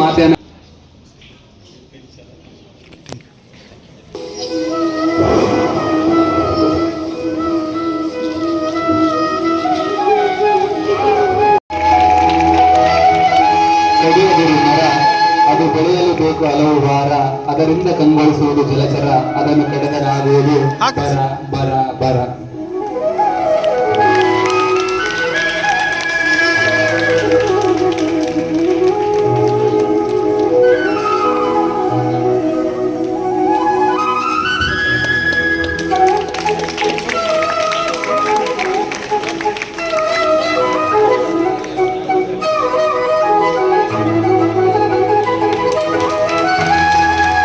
ಎಲ್ಲರೂ ನಾವು ನೆನೆಸ್ಕೊಳ್ಬೇಕು ಈ ಕಾರ್ಯಕ್ರಮದಲ್ಲಿ. ಹಾಗಾಗಿ ಮೊಟ್ಟ ಮೊದಲನೇದಾಗಿ ತಮ್ಮೆಲ್ಲರಿಗೂ ಗೊತ್ತಿದ್ದಂಗೆ ಶಾಲಾ ಶಿಕ್ಷಣ ಇಲಾಖೆ, ಪದವಿ ಪೂರ್ವ ಶಿಕ್ಷಣ ಇಲಾಖೆ ಪ್ರತಿ ವರ್ಷದಂತೆ ನಮ್ಮ ವಿದ್ಯಾರ್ಥಿಗಳಲ್ಲಿ ಪಠ್ಯದ ಜೊತೆಗೆ ಪಠ್ಯೇತರ ಕಾರ್ಯಕ್ರಮಗಳನ್ನು ನೀಡುವುದು ಭಾಳ ಸೂಕ್ತ ಅಂತೇಳಿ ನಿರ್ಧಾರ ಮಾಡಿ ಈಗಾಗಲೇ ತಾವೆಲ್ಲರೂ ತಾಲೂಕು ಮಟ್ಟ, ಜಿಲ್ಲಾ ಮಟ್ಟ ಒಂದು ಕ್ರೀಡಾ ಚಟುವಟಿಕೆಗಳಲ್ಲಿ ಭಾಗವಹಿಸಿ ಪ್ರಶಸ್ತಿಗಳನ್ನು ಪಡೆದು ತಾವೆಲ್ಲರೂ ಖುಷಿಯಾಗಿದ್ದೀರಿ. ಅದೇ ರೀತಿ ನಮ್ಮ ಇಲಾಖೆಯವರು ಈಗ 2ನೇ ಹಂತದ ಪಠ್ಯೇತರ ಚಟುವಟಿಕೆಯಾಗಿ ರಾಜ್ಯದಾದ್ಯಂತ ನವೆಂಬರ್ 3ನೇ ವಾರದಲ್ಲಿ ಇದನ್ನು ಮುಗಿಸ್ಬೇಕನ್ನುವಂಥ ಒಂದು ಸೂಚನೆ ನಮ್ಮಲ್ಲಿ ಕೊಟ್ಟಿದ್ದರಿಂದ ತಾವೆಲ್ಲರೂ ಈ ಒಂದು ಜಿಲ್ಲಾ ಮಟ್ಟದ, ರಾಯಚೂರು ಜಿಲ್ಲಾ ಮಟ್ಟದ ಸಾಂಸ್ಕೃತಿಕ ಕಾರ್ಯಕ್ರಮಗಳ ಈ ಒಂದು ಸಭೆಯಲ್ಲಿ ತಾವೆಲ್ಲರೂ ಉಪಸ್ಥಿತಿರ್ತೀರಿ. ಸೊ ಹೀಗಾಗಿ ವಿದ್ಯಾರ್ಥಿಗಳಿಗೆ ಇತ್ತೀಚಿನ ದಿನಗಳಲ್ಲಿ ಏನಾಗಿದೆ ಅಂದರೆ, ಪಠ್ಯ ಅಂತಂದ್ರೆ ಒಂಥರ ನಮಗೆ ಕೆಲವು ವಿಷಯ ಏನಾಗಿತ್ತು, ಕಬ್ಬಿಣದ ಕಡಲೆ ಆದಂಗಾಗಿತ್ತು. ಮ್ಯಾಥಮೆಟಿಕ್ಸು, ಇಂಗ್ಲೀಷು ಅಂತ ಈ ಎಲ್ಲ ಪಠ್ಯಗಳು ಸಹಿತ ಕಬ್ಬಿಣದ ಕಡಲೆ ಥರನೇ ಆಗಕೈತಾವ. ಅಂದರೆ ಸಿಲೆಬಸ್ಸಿಗೆ ಸೇವಿ ಅದನ್ನು ಇನ್ ಟೈಮ್ ಮುಗಿಸ್ಬೇಕು, ಆನ್ಲೈನಲ್ಲಿ ಮುಗಿಸ್ಬೇಕು, ಟ್ರೈನಿಂಗ್ ಆಗಬೇಕು, 100% ಫಲಿತಾಂಶ ಬರಬೇಕು. ಇಷ್ಟು ದಿನ ಏನಿತ್ತು, ಯಾವ ಮಕ್ಕಳು ಓದ್ತಾರೆ ಅವ್ರ ಫಲಿತಾಂಶ ಅವರಿಂದ ಅನ್ನುವಂಥ ಅರ್ಥ ಇತ್ತು. ಆದರೆ ಈಗ ನಮ್ಮ ಇಲಾಖೆಯ ಉದ್ದೇಶ ಪ್ರತಿಯೊಂದು ಮಗುವೂ ಪಾಸ್ ಆಗಬೇಕು. ಮಾನ್ವಿ ಬಾಲಕಿಯರ ಪದವಿ ಪೂರ್ವ ಕಾಲೇಜಿನ ಪ್ರಾಚಾರ್ಯ ಕುಂಟೆಪ್ಪ ಗೌರಿಪುರ, ಶಿಕ್ಷಣವೆಂದರೆ ಕೇವಲ ಕಲಿಕೆ ಮಾತ್ರವಲ್ಲ, ಎಲ್ಲ ಹಂತದಲ್ಲಿಯೂ ಶಿಕ್ಷಣ ಒದಗಿಸಬೇಕಾಗುತ್ತದೆ. ಅಭ್ಯಾಸದೊಂದಿಗೆ ಇತರರ ಚಟುವಟಿಕೆಯು ಸಹ ಪರಿಪೂರ್ಣತೆಯನ್ನು ರೂಪಿಸಲು ಸಹಕಾರಿಯಾಗುತ್ತದೆ. ವಿದ್ಯಾರ್ಥಿಗಳು ಸ್ಪರ್ಧೆಗಳಲ್ಲಿ ತೊಡಗಿಸಿಕೊಳ್ಳುವ ಮೂಲಕ ಪ್ರತಿಭೆಯನ್ನು ಪ್ರದರ್ಶಿಸಬೇಕು ಎಂದರು. ಶಿಕ್ಷಣ ಅಂದ್ರೆ ಏನು ಅಂತಕ್ಕಂಥದ್ದು ನಾವೆಲ್ಲ ಉಪನ್ಯಾಸಕರು, ಸ್ನೇಹಿತರು BEd ಒಳಗೆ ಅಭ್ಯಾಸ ಮಾಡಿರ್ತೀವಿ. BEd ಯಾರು ನಾವು ನೋಡಿದ್ವಿ, ಪ್ರಪ್ರಥಮವಾಗಿ ವಾಟ್ ಇಸ್ ಎಜುಕೇಷನ್, ಶಿಕ್ಷಣ ಅಂದರೆ ಏನು, ವಿದ್ಯಾರ್ಥಿಗಳು ಯಾವ ಥರ ಶಿಕ್ಷಣನ ಪಡಿಬೇಕು, ಶಿಕ್ಷಕರು ಯಾವ ಥರ ಶಿಕ್ಷಣವನ್ನು ಕೊಡಬೇಕು ಅಂತಕ್ಕಂಥದ್ದನ್ನು ಅತ್ಯಂತ ಬಹಳಷ್ಟು ಅಚ್ಚುಕಟ್ಟಾಗಿ ಅದನ್ನ ಓದಿರ್ತೀವಿ. ಬಹಳಷ್ಟು ಮಹನೀಯರು ವಾಟ್ ಈಸ್ ಎಜುಕೇಶನ್, ಶಿಕ್ಷಣ ಅಂದರೆ ಏನು ಅಂತಕ್ಕಂಥದ್ದನ್ನು ಕೋಟ್ ಮಾಡಿದರು. ಮಗುವಿನಲ್ಲಿ ಅಡಗಿರುವ ಒಂದು ಸೂಕ್ತದ ಪ್ರತಿಭೆಯನ್ನು ಹೊರಗಾಗ್ತಕ್ಕಂಥದ್ದು ಶಿಕ್ಷಣ. ನಮ್ಮ ಸ್ವಾಮಿ ವಿವೇಕಾನಂದ ಮಾತು ಹೇಳ್ತಾರೆ, all around development of the personality of the student is called education ಅಂತಕ್ಕಂಥದ್ದು. ನಾವೇನು ಮಾಡಿದ್ವಿ, ಪಠ್ಯಕ್ರಮ ಕೊಟ್ಟಿವಿ, ದೊಡ್ಡ ಪುಸ್ತಕ ಅದಾವ, 6 ವಿಷಯಗಳದಾವ, ಬರೀ ಓದು ಓದು ಓದು ಅಂದರೆ ನಮ್ಮ ವಿದ್ಯಾರ್ಥಿಗಳಿಗೆ ಬೋರ್ ಆಗ್ತದೆ. ಜೊತೆಗೇನೆ ಅಭ್ಯಾಸ ಮಾಡಬೇಕು, ಓದಬೇಕು, ಜೊತೆಗೇನೆ ಏನು ಇವರಿಗೆ ಟ್ಯಾಲೆಂಟ್ ಇದೆ. ಕೆಲವು ಮಂದಿಗೆ ಹಾಡು ಆಡೋದದ, ಮೊನಕೆ ಮಾಡೋದದ, ಭಾಷಣ ಮಾಡೋದೈತಿ, ಪ್ರಬಂಧ ಸ್ಪರ್ಧೆ ಬರೆಯೋದದ, ಅದಿಲ್ಲ, ಇಂಥ ಕೂಡ ಟ್ಯಾಲೆಂಟ್ ಇದೆ, ಅದು ಕೂಡ ಬೇಕಾಗ್ತದೆ ಮಕ್ಕಳಿಗೆ. ಇವತ್ತು ಆ ಸ್ಪರ್ಧೆ ಬಂದಿದೆ. ಕೆಲವು ಮಂದಿಗೆ ಆಟ ಆಡೋದಿದೆ, ಈಗಾಗಲೇ ತಾಲೂಕು ಮಟ್ಟ ಜಿಲ್ಲಾ ಮಟ್ಟ ಸ್ಪೋರ್ಟ್ಸ್ ಕೂಡ ಮುಗಿದಿದೆ. ವೇದಾಂತ ಕಾಲೇಜಿನ ಪ್ರಾಚಾರ್ಯ ರಾಕೇಶ್ ರಾಜಲಬಂಡಿ ಮಾತನಾಡಿ, ವಿದ್ಯಾರ್ಥಿಗಳು ಹವ್ಯಾಸದಿಂದ ಪ್ರತಿಭೆ ಗುರುತಿಸಿಕೊಳ್ಳಬೇಕು. ಪ್ರತಿಯೊಬ್ಬರಲ್ಲಿಯೂ ವಿಶಿಷ್ಟ ಕೌಶಲ್ಯ, ಕಲೆ ಇರುತ್ತದೆ. ವೇದಿಕೆಗಳು ಸಿಕ್ಕಾಗ ಮಾತ್ರ ಪ್ರದರ್ಶಿಸಲು ಸಾಧ್ಯವಾಗುತ್ತದೆ. ದಿನ 24 ಗಂಟೆಯೂ ಕಲಿಕೆಯಲ್ಲಿ ತೊಡಗುವ ವಿದ್ಯಾರ್ಥಿಗಳು ಕ್ರೀಡೆ, ಇತರ ಸಾಂಸ್ಕೃತಿಕ ಚಟುವಟಿಕೆಗಳು ಸಮಯ ನೀಡಿ ರೂಢಿಸಿಕೊಂಡು ಭವಿಷ್ಯ ರೂಪಿಸಿಕೊಳ್ಳಬೇಕೆಂದರು. So let me tell you about a life here. ಈ 11 ಆಕ್ಟಿವಿಟೀಸ್ ಅಲ್ಲಿ ನೀವು ಯಾವ ಆಕ್ಟಿವಿಟೀಸ್ ಅಲ್ಲಿ ನೀವು ಇನ್ವಾಲ್ವ್ ಆಗಿದ್ದೀರಲ್ಲ, make that has your habit and a hobby to become happy in a future in a life. ಯಾಕಂದ್ರೆ ಈಗ ಇವತ್ತಿನ ಸ್ಟ್ರೆಸ್ ಅಲ್ಲಿ ನಾನು ನೋಡಿರೋ ಪ್ರಕಾರ ಎಲ್ಲಾರು ಒಂದು ಹಾಬಿ ಇತ್ತಂದ್ರೆ ಮಾತ್ರ ಸ್ಟ್ರೆಸ್ ಫ್ರೀ ಇರಕ್ಕಾಗುತ್ತೆ. ಫಾರ್ ಎಕ್ಸಾಂಪಲ್ ಹೇಳ್ಬೇಕಪ್ಪ ಅಂದ್ರೆ, ಬೆಳಗ್ಗೆಯಿಂದ ಸಾಯಂಕಾಲ ತನಕ ಸ್ಟ್ರೆಸ್ ಆಗಿದ್ದೀವಿ ನಾವು ಅಂತಂದ್ರೆ, we need some time to relax our self. For that we need one hobby. ಈಗ ನೀವು ಸ್ಪೋರ್ಟ್ಸ್ ಅಲ್ಲಿ ಇದ್ದಾಗ you can go for a jogging, ನೀವು ಆರ್ಟ್ ಅಲ್ಲಿ ಇದ್ದಾಗ you can do some drawings, and if you are good in singing, I will tell you the best hobby is that when you are stressed, ಒಳ್ಳೆ ಹಾಡು ಆಡ್ತಾ ಇಟ್ಕೊಂಡ್ಬಿಟ್ರೆ you will learn and you love yourself at that time. Hobby is the only thing which will make you to love yourself. So please have some hobbies in your life. And 11 events ಅಲ್ಲಿ ನಾವು ಏನೇನು ಇದೀವಲ್ಲ, ಆ 11 events ಅಲ್ಲಿ ನೀವು ಯಾವ್ದಾವ್ದಕ್ಕೆ participate ಮಾಡ್ತಾ ಇದ್ದೀರಿ. ಇವತ್ತೊಂದಿನ sir ಹೇಳಿದ್ರು, but ಇವತ್ತೊಂದಿನ ನೀವು 100% ಕೊಡ್ರಿ. ಬರಂತ ದಿನಗಳಲ್ಲಿ ಟಿಲ್ ಯು ಅಲೈವ್, ನೀವು ಇರೋ ತನಕ ಇದನ್ನ ನೀವು ಹಾಬಿ ಮಾಡ್ಕೊಂಡ್ರೆ, ಟ್ರಸ್ಟ್ ಮೀ, ಈ ಒಂದು line will help you for lot. ಬರಂತ ದಿನಗಳಲ್ಲಿ ನೀವು ನನ್ನ ನೆನೆಸ್ಕೊಂತೀರಿ. ಈ ಒಂದು ದಿನ ನೀವೇನ್ ಮಾಡ್ತಾ ಇದ್ರಲ್ಲ, make this as your hobby also. Thank you so much and wish you all the best for your life. ವೇದಿಕೆಯಲ್ಲಿ ರಾಯಚೂರು ಬಾಲಕಿಯರ ಪದವಿ ಪೂರ್ವ ಕಾಲೇಜಿನ ಪ್ರಾಚಾರ್ಯ ಡಾಕ್ಟರ್ ರವೀಂದ್ರ ಬಂಡಿ, ಹಮ್ದರ್ದ್ ಕಾಲೇಜಿನ ಪ್ರಾಚಾರ್ಯ ಡಾಕ್ಟರ್ ಕಾಶಪ್ಪ ಬುದ್ಧ, ಜವಾಹರ್ನಗರ್ ಪಿಯು ಕಾಲೇಜಿನ ಪ್ರಾಚಾರ್ಯ ರವಿಕುಮಾರ್, ಪಿಯು ಕಾಲೇಜುಗಳ ಪ್ರಾಚಾರ್ಯ ಸಂಘದ ಅಧ್ಯಕ್ಷ ನರಸಪ್ಪ ಭಂಡಾರಿ, ಜಹೀರಾಬಾದ್ ಪಿಯು ಕಾಲೇಜಿನ ಪ್ರಾಚಾರ್ಯರಾದ ಡಾಕ್ಟರ್ ಪ್ರೇಮಲತಾ, ಹಿರಿಯ ಉಪನ್ಯಾಸಕಿಗಳಾದ ಈರಣ್ಣ ನಾಯಕ್, ಶಿವಪ್ಪ, ಸುನಿಲ್ ಇದ್ದರು. ನರಸಪ್ಪ ಭಂಡಾರಿ ಪ್ರಾಸ್ತಾವಿಕವಾಗಿ ಮಾತನಾಡಿದರು. ಕಾಲೇಜಿನ ವಿದ್ಯಾರ್ಥಿಗಳು ಪ್ರಾರ್ಥಿಸಿದರು. ವಿವಿಧ ಕಾಲೇಜಿನ ವಿದ್ಯಾರ್ಥಿಗಳು, ಉಪನ್ಯಾಸಕರು ಭಾಗವಹಿಸಿದ್ದರು.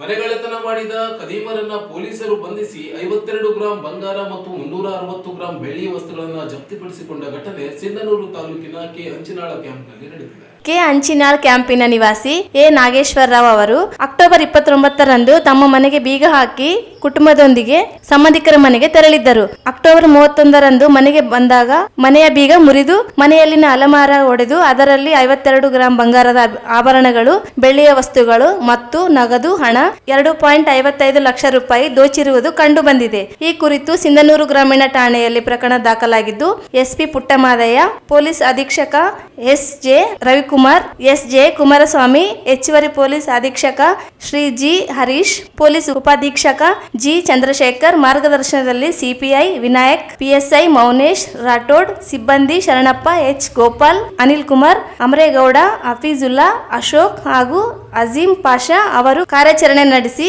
ಫರೂಕ್ ಎಂಬಾತನನ್ನು ಬಂಧಿಸಿದ್ದಾರೆ. ಬಂಧಿತ ಆರೋಪಿ ಫರೂಕ್ನಿಂದ 25 ಗ್ರಾಂ ಬಂಗಾರ ಮತ್ತು 360 ಗ್ರಾಂ ಬೆಳ್ಳಿಯ ವಸ್ತುಗಳನ್ನು ಜಪ್ತಿಪಡಿಸಿಕೊಳ್ಳಲಾಗಿದೆ. ಕೊನೆಯಲ್ಲಿ ಮತ್ತೊಮ್ಮೆ ಹೆಡ್ಲೈನ್. ಕೃಷಿ ವಿಜ್ಞಾನ ವಿಶ್ವವಿದ್ಯಾಲಯದ ಸಂಸ್ಥಾಪನಾ ದಿನಾಚರಣೆ, ನಿರಂತರ ಪ್ರಯತ್ನದಿಂದ ಗುರಿ ಸಾಧಿಸಬೇಕು, ಶ್ರೀನಿವಾಸುಲು. ಪಂಡಿತ್ ಅಂಬಯ್ಯ ನುಲಿ ಸಂಗೀತ ಸಾಂಸ್ಕೃತಿಕ ಸಂಘದ ವಾರ್ಷಿಕೋತ್ಸವ, ಬಡತನವಿದ್ದಲ್ಲಿ ಪ್ರತಿಭೆ ಇರುತ್ತದೆ, ಕುಂ ವೀರಭದ್ರಪ್ಪ. ಕಾರ್ಮಿಕ ಸಂಹಿತೆ ಜಾರಿ ವಿರೋಧಿಸಿ ಸಿಐಟಿಯುನಿಂದ ಕಾಯ್ದೆಯ ಪ್ರತಿ ದಹಿಸಿ ಪ್ರತಿಭಟನೆ. ರೈತರ ಬೆಳೆಗಳಿಗೆ ಬೆಂಬಲ ಬೆಲೆ ನೀಡಿ ಖರೀದಿ ಕೇಂದ್ರ ಪ್ರಾರಂಭಿಸಲು ಆಗ್ರಹಿಸಿ 24ರಂದು ಪ್ರತಿಭಟನೆ. ಅಬ್ದುಲ್ ಮಾಜಿದ್. ಕಾರ್ಮಿಕ ಸಂಹಿತೆ ಜಾರಿ ವಿರೋಧಿಸಿ ಎಐಯುಟಿಯುಸಿ ಪ್ರತಿಭಟನೆ. ಕಾರ್ಮಿಕ ಸಂಹಿತೆ ಜಾರಿ ಖಂಡಿಸಿ ಸೆಂಟ್ರಲ್ ಕೌನ್ಸಿಲ್ ಸಂಘಟನೆಯಿಂದ ಪ್ರತಿಭಟನೆ. ಪತ್ರಕರ್ತರ ಸಂಘದಿಂದ ಮಾಹಿತಿ ಆಯುಕ್ತ ಬಿ ವೆಂಕಟ್ ಸಿಂಗ್ ಅವರಿಗೆ ಸನ್ಮಾನ. ಮಾಹಿತಿ ಹಕ್ಕು ಅಧಿನಿಯಮ ಮಾಹಿತಿ ಸದ್ಬಳಕೆಯಾಗಲಿ. ವೆಂಕಟ್ ಸಿಂಗ್. ಪಿಯು ಕಾಲೇಜುಗಳ ಜಿಲ್ಲಾ ಮಟ್ಟದ ಸಾಂಸ್ಕೃತಿಕ ಸ್ಪರ್ಧೆ. ವಿದ್ಯಾರ್ಥಿಗಳು ಒತ್ತಡದಿಂದ ಹೊರಬರಲು ಸಾಂಸ್ಕೃತಿಕ ಚಟುವಟಿಕೆಗಳಲ್ಲಿ ತೊಡಗಿಸಿಕೊಳ್ಳಿ. ಸೋಮಶೇಖರಪ್ಪ ಒಕ್ರಾಣಿ. ಮತ್ತು ಕೆ ಅಂಚಿನಾಳ್ನಲ್ಲಿ ಕಳ್ಳತನ, ಆರೋಪಿ ಬಂಧನ. ಇದಿಷ್ಟು ಇವತ್ತಿನ ಸುದ್ದಿ. ಪ್ರಮುಖ ಸುದ್ದಿಗಳಿಗಾಗಿ ನೋಡ್ತಾ ಇರಿ ಮೆಗಾ ನ್ಯೂಸ್.